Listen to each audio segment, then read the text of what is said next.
Students, आज की जो इम्पोर्टेंट न्यूज़ है उनको हम डिस्कस करेंगे। फर्स्ट न्यूज़ है शेड्यूल कास्ट स्टेटस के बारे में सुप्रीम कोर्ट के द्वारा ऑब्जर्व किया गया। हिंदुइज्म, बुद्धिज़्म और सिखिज़्म से बिलोंग करने वाली शेड्यूल कास्ट का जो कम्युनिटीज़ हैं उन्हीं को ये जो स्टेटस है वो अवेलेबल रहेगा। किसी पर्सन का जो बर्थ है इन कम्युनिटीज़ के अंदर में हुआ है और लेटर फेज ऑफ लाइफ के अंदर में उनके द्वारा किसी अदर रिलीजन के अंदर में कन्वर्जन है वो कर लिया जाता है। तो बाई बर्थ के थ्रू उनको जो ये स्टेटस मिला है, क्या ये वो कंटिन्यूस अवेलेबल रहेगा कन्वर्जन के भी बाद में? तो सुप्रीम कोर्ट का ऑब्जर्वेशन है कि जैसे ही उन पर्सन के द्वारा कन्वर्जन किया जाएगा उनको जो स्टेटस है उसका यहाँ पे लॉस होगा। जिस केस के अंदर में सुप्रीम कोर्ट ने ऑब्जर्व किया है उस केस के आप देखिए कि जो पेटिशनर हैं उन्होंने क्रिश्चियनिटी के अंदर में अपने आप को कन्वर्ट किया था और लेटर फेज ऑफ लाइफ के अंदर में उन्होंने ये पेटिशन है वो फाइल किया है कि उनको शेड्यूल कास्ट का बिलोंग होने की वजह से जो डिस्क्रिमिनेट है वो किया जाता है। तो कोर्ट का ऑब्जर्वेशन है वो क्या है? एक तो इन थ्री जो रिलीजियस कम्युनिटीज़ हैं इन्हीं से रिलेटेड जो पर्सन है उनको स्टेटस का अवेलेबिलिटी है और कन्वर्जन के समय जो आपको बर्थ के थ्रू स्टेटस मिला है उसका भी लॉस यहाँ पे होगा। कोर्ट के द्वारा ये जो ऑब्जर्व किया गया वो किस एक्ट के थ्रू, किन ऑर्डर्स के थ्रू यहाँ पे ऑब्जर्व किया गया है? तो शेड्यूल कास्ट के ऑर्डर्स हैं 1950 के जो ऑर्डर्स हैं उसके थ्रू ये ऑब्जर्वेशन है वो हुआ है। इनिशियली आप देखिए कि इन ऑर्डर्स के अंदर में हिंदुइज्म से बिलोंग करने वाली जो कम्युनिटीज़ हैं उन्हीं को इंक्लूड किया गया था। बट लेटर फेज के अंदर में अमेंडमेंट के थ्रू जो बुद्धिस्ट हैं, जो सिख्स हैं, जिनमें शेड्यूल कास्ट से जो बिलोंग करने वाले जो पर्सन हैं उनको भी इंक्लूड किया गया कि उन किनको ये स्टेटस है वो ग्रांट करना है। एग्ज़ाम के लिए क्या बेसिक इन्फॉर्मेशन है वो आपको होना चाहिए। स्टूडेंट्स, यहाँ पे प्रोफेस के बारे में मेंशन किया गया है। तो जब आप फंडामेंटल राइट्स को रीड करते हो, फंडामेंटल राइट्स के अंदर में जो आर्टिकल 25 है जो कि रिलीजियस आपको जो प्रोफेस है उसके बारे में जो राइट है वो प्रोवाइड करता है। बेसिकली आप देखिए कि जो 4 पार्ट्स हैं उनको कवर किया गया है। आर्टिकल जो 25 है उसके अंदर में आपको फ्रीडम ऑफ कंसाइंस है। फ्रीडम ऑफ कंसाइंस के अलावा आपको freedom of practice, profess and propagation है उसका भी राइट वहाँ पे मिला है। कुछ आप देखिए कि जो रीजनेबल रेस्ट्रिक्शंस हैं वो भी लगाए गए हैं आर्टिकल 25 के ऊपर में। मोरलिटी है, हेल्थ है, पब्लिक ऑर्डर है और कुछ अदर प्रोविजंस है जिसके रिगार्डिंग में अगर लॉ फ्रेम होता है कुछ रेस्ट्रिक्शंस हैं वो भी यहाँ पे लग सकते हैं आर्टिकल 25 के ऊपर में। हमारी हमारी कंट्री के अंदर में क्या फोर्सफुली जो कन्वर्जन है उसको अलाउ किया गया है? तो स्टूडेंट्स, जो विलफुल कन्वर्जन है उसको तो अलाउ किया गया है। कोई अपना विल पावर के ऊपर में अगर कन्वर्ट होता है किसी अदर रिलीजन के अंदर में, बट आप देखिए कि जो फोर्सफुली है वो हमारी कंट्री के अंदर में अलाउ है वो नहीं है।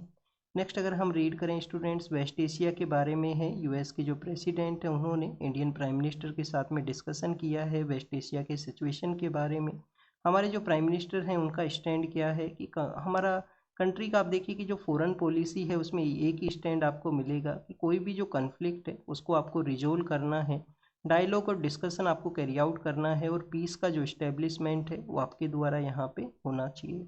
स्टेट ऑफ हॉर्मूज के बारे में भी डिस्कशन है वो किया गया जिसको क्लोज होने की वजह से अब देखिए कि जो ग्लोबल सप्लाई चेन है जिसमें डिस्टरबेंस है वो क्रिएट हुआ है। हमारी कंट्री के लिए तो ये मोस्ट इम्पोर्टेंट वाटर चैनल है जिसके थ्रू हमारा जो ऑयल एंड गैस का जो सप्लाई है वो आया करता है और काफ़ी सारा हमारा जो एक्सपोर्ट है जो वेस्ट एशियन कंट्रीज़ के वहाँ पे जाया करता है। स्पेशली अगर हम फूड प्रोडक्ट्स के अंदर में रीड करें तो राइस का जो एक्सपोर्ट है वो हम लार्जर वे के अंदर में वेस्ट एशियन कंट्रीज़ के वहाँ पे किया करते हैं।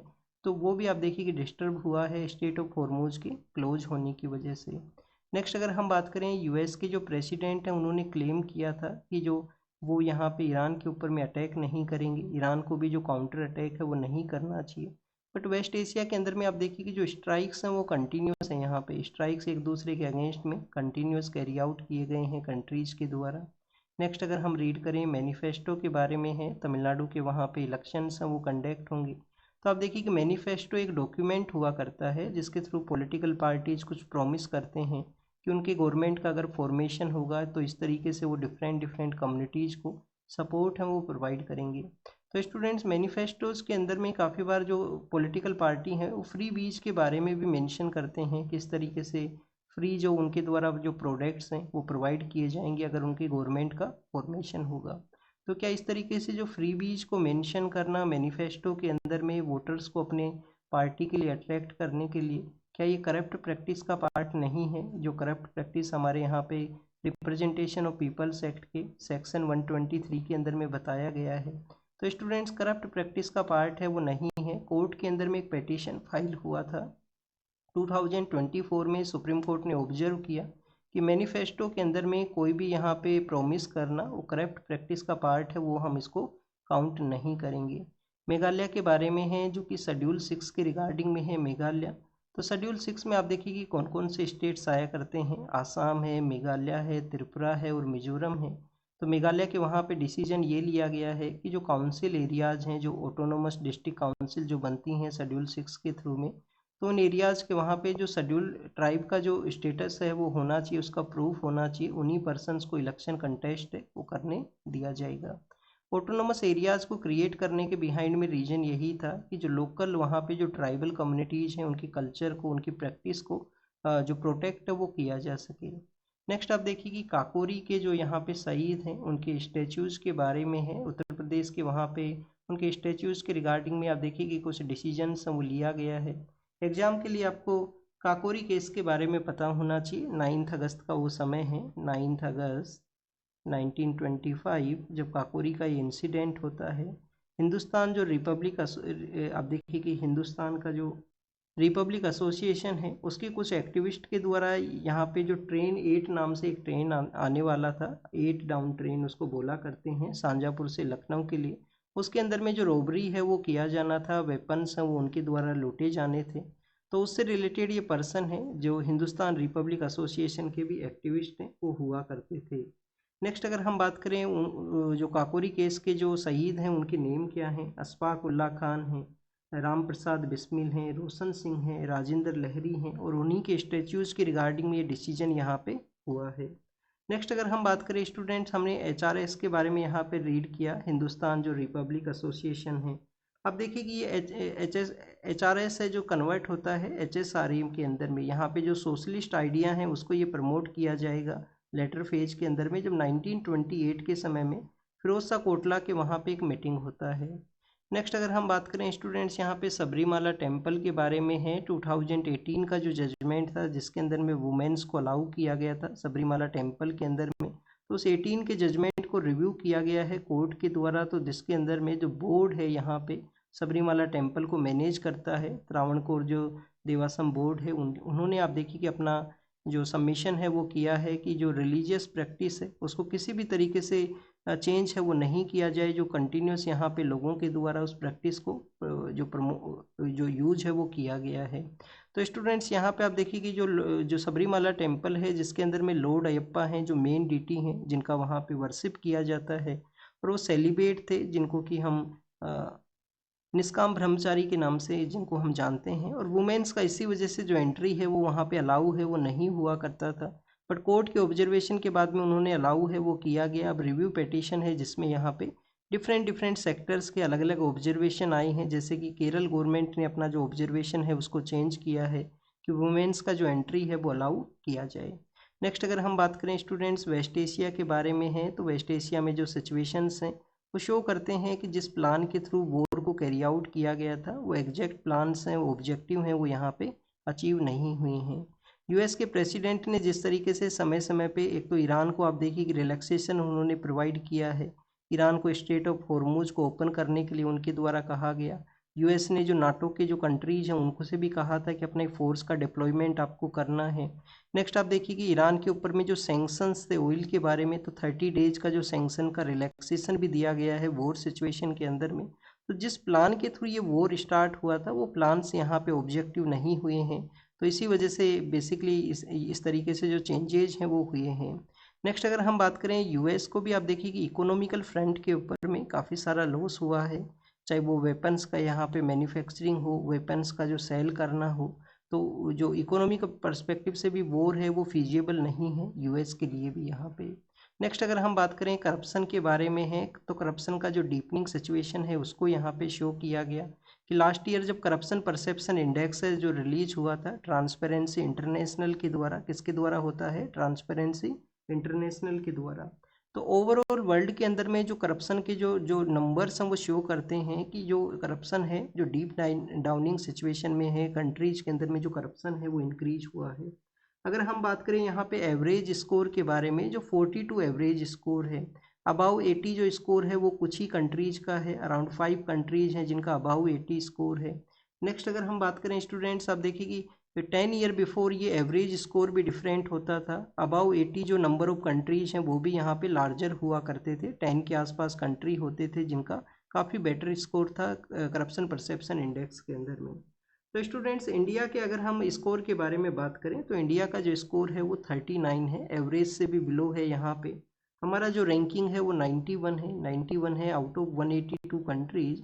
तो ये शो करता है कि हमारी कंट्री के अंदर में भी करप्शन का जो एक्टिविटीज़ हैं जो एग्जिस्ट करती हैं, गवर्नमेंट को क्यों इनको यहाँ पे रिमूव करने का ज़रूरत है। रिमूव करने का ज़रूरत ये है, एक तो ईज ऑफ डूइंग बिजनेस के लिए, अगर आपको बिजनेस को कैरी आउट करना है तो काफ़ी सारी परमिशंस का रिक्वायरमेंट होता है, जिसमें इन्होंने एक एग्जाम्पल के थ्रू बताया है कि अराउंड 90 के आसपास ऐसी परमिशंस हैं जो आपको रिक्वायर्ड हुआ करती हैं। तो ईज, अगर आपको बिजनेस को ईजी करना है तो आपको ये परमिशंस हैं क्या तो इनको सिंगल पॉइंट के थ्रू अप्रूवल करना होगा। मोर अगर यहाँ पे आप देखिए कि अप्रूवल रहेंगे तो हो सकता है कि जो इंस्पेक्टर राज है, जो यहाँ पे ऑफिशियल्स हैं, उनके द्वारा ब्राइब है वो वहाँ पे मांगा जाए। नेक्स्ट अगर हम बात करें स्टूडेंट्स, ओवरऑल जो इकोनॉमिकल डेवलपमेंट है उसको भी ये इम्पेक्ट करता है, जीडीपी का लॉस यहाँ पे करता है करप्शन का एक्टिविटीज़, और जिस फ्लो के थ्रू जो इकोनॉमिकल बूस्ट होना चाहिए उसको भी ये डिस्टर्बेंस है वो क्रिएट करता है। तो ये कुछ ऐसे एरियाज हैं जिसमें करप्शन की सिचुएशन को पॉइंट करते हुए इकोनॉमिकल पर्सपेक्टिव से यहाँ पे कोरिलेट किया गया है कि कैसे उसको यहाँ पे इम्पैक्ट हुआ करता है। नेक्स्ट अगर हम बात करें स्टूडेंट, चीफ जस्टिस के द्वारा जो केस के अंदर में आप देखिए कि स्टेप अवे किया गया है कि उन्होंने कहा है कि जो कन्फ्लिक्ट ऑफ इंटरेस्ट है उसको ये क्रिएट करेगा अगर उस बेंच के ऊपर में रहेंगे। तो एक क्वेश्चन यहाँ पे ऑब्जर्व होता है कि सुप्रीम कोर्ट का ही जजमेंट अगर फिर से आप देखिए कि उसको पेटिशन के थ्रू फाइल किया जाता है सुप्रीम कोर्ट के वहाँ पे, तो ये बेसिकली क्या ये भी यहाँ पे कन्फ्लिक्ट ऑफ इंटरेस्ट को क्रिएट करता है। तो यहाँ पे जो डॉक्ट्राइन ऑफ नेसेसिटी है उसके बारे में मेंशन है कि सुप्रीम कोर्ट है जो हाईएस्ट कोर्ट है, डॉक्ट्राइन ऑफ नेसेसिटी है जिसके थ्रू उनके द्वारा केसेस को फिर से ऑब्जर्व है वो किया जाता है। केस किसके बारे में है, इलेक्शन कमिश्नर जो हमारे सीईसी हैं, चीफ इलेक्शन कमिश्नर के अपॉइंटमेंट प्रोसेस के अंदर में जो गवर्नमेंट ने चेंजेस किए थे उसको पेटिशन के थ्रू यहाँ पे फाइल किया गया है। प्रिंसिपल ऑफ नेचुरल जस्टिस क्या है कि आप किसी ना किसी तरीके से उस केस से बिलोंग नहीं करने चाहिए, वो प्रिंसिपल ऑफ नेचुरल जस्टिस हुआ करता है कि आप अपने ही केस के अंदर में जज के रूप से नहीं वहाँ पे सिट कर सकते हो। ट्रांसजेंडर पर्सनस के रिगार्डिंग में जो बिल है जो कि लोकसभा के अंदर में पास हुआ है, जो बेसिकली अर्लियर फेज के अंदर में सेल्फ वे के थ्रू आप यहाँ पे अपने आप को इंक्लूड कर सकते हो कि आप यहाँ पे ट्रांसजेंडर कम्युनिटी से बिलोंग करते हो या नहीं करते हो, जिसको यहाँ पे बोर्ड प्रोसेस की रिगार्डिंग में चेंजेस हैं वो किए गए हैं। वुमेन्स का आर्म्ड फोर्स के अंदर में जो प्रेजेंस है जिसमें बायसनेस को सुप्रीम कोर्ट ने ऑब्जर्व किया है कि पहले भी जो परमानेंट कमीशन है जिसको इस्टेब्लिश करने के रिगार्डिंग में सुप्रीम कोर्ट ने अपना जजमेंट दिया था, अभी भी आप देखिए कि जो बायसनेस है जो एग्जिस्ट करता है उनके सुप्रीम कोर्ट का ये ऑब्जर्वेशन है। और पीएसएलवी का जो फेलियर हुआ ये यहाँ पे लर्निंग प्रोसेस को बूस्ट करेगा, ये इसरो का यहाँ पे ऑब्जर्वेशन है। नाविक के बारे में हम पहले रीड कर चुके हैं, नाविक का कुछ सैटेलाइट्स हैं जिसमें कंटिन्यूस जो फंक्शनिंग सिचुएशन में नहीं है नाविक, जो कि हमारे इंडिया का टेरिटरी और उसके 1500 किलोमीटर का जो एरिया है वहाँ पे जो लोकल जीपीएस है उसको अवेलेबल है वो करवाता है। नेक्स्ट आप देखिए स्टूडेंट्स, जिन पर्सन का यहाँ पे जो मेडिकल ट्रीटमेंट का जो मेडिकल केयर उनको दिया गया था जिसको विड्रोवल को सुप्रीम कोर्ट ने अलाउ किया पैसिव यूथेनेशिया के थ्रू, तो उन पर्सन का यहाँ पे डेथ हुआ है उनके बारे में ये मेंशन है। पैसिव यूथेनेशिया हमारी कंट्री के अंदर में अवेलेबल है, बट एक्टिव यूथेनेशिया है जिसको कोर्ट रिकॉग्नाइज नहीं करता है, उसको यहाँ पे एग्जिस्टेंस में नहीं आता है। यूएस एंड इंडिया के बारे में है कि कोई ज़रूरी नहीं है कि सभी पॉइंट्स के ऊपर में यूएस और इंडिया हैं वो एग्री करें सही, और बट आप देखिए कि हर एक पॉइंट पे एग्री ना करते हुए भी यहाँ पे उनके द्वारा जो वर्किंग है उसको किया जा सकता है। और इंडिया और श्रीलंका के बारे में मेंशन किया गया, श्रीलंका के जो लीडर हैं उनके साथ में एनर्जी कोऑपरेशन का डिस्कशन हुआ है हमारे प्राइम मिनिस्टर का। तो अब देखिए कि श्रीलंका के साथ में हमारे बेटर रिलेशन है, बट वेस्ट एशिया के सिचुएशन में श्रीलंका ने एक तो ईरान का जो इमरजेंसी कॉल था वहाँ पे उनके जो शिप से रिलेटेड जो पर्सन हैं उनको रेस्क्यू भी किया था। यूएस ने अपने जो फाइटर जेट्स हैं उनको वहाँ पे श्रीलंका का टेरिटरी यूज करने के लिए यूएस का बेसिकली एक रिक्वेस्ट था जिसको श्रीलंका ने डिक्लाइन है वो भी किया था। नेक्स्ट अगर हम बात करें स्टूडेंट्स वर्ल्ड के पर्सपेक्टिव से है लेबनान के, वहाँ पे आप देखिए कि ईरान के जो डिप्लोमेट हैं उनको कुछ टाइमिंग दिया गया है कि आपको यहाँ से जाना होगा, तो ईरान और लेबनान के जो रिलेशन है उसमें एक डिक्लाइन को ये शो करता है। बुर्किना फासो के बारे में है, वहाँ पे अटैक एंड मिलिट्री के ऊपर में जो अटैक्स हुए हैं, तो बुर्किना फासो के बारे में मेंशन किया गया, जो कि अफ्रीकन एक कंट्री है, वेस्टर्न पार्ट ऑफ अफ्रीका के वहाँ पे ये सिचुएटेड है। फिर आप देखिए कि सूडान के बारे में है, जहाँ पे वायलेंस जो कंटिन्यूस है, मोर देन 500 के आसपास सिविलियन पर्सनस का डेथ हुआ है।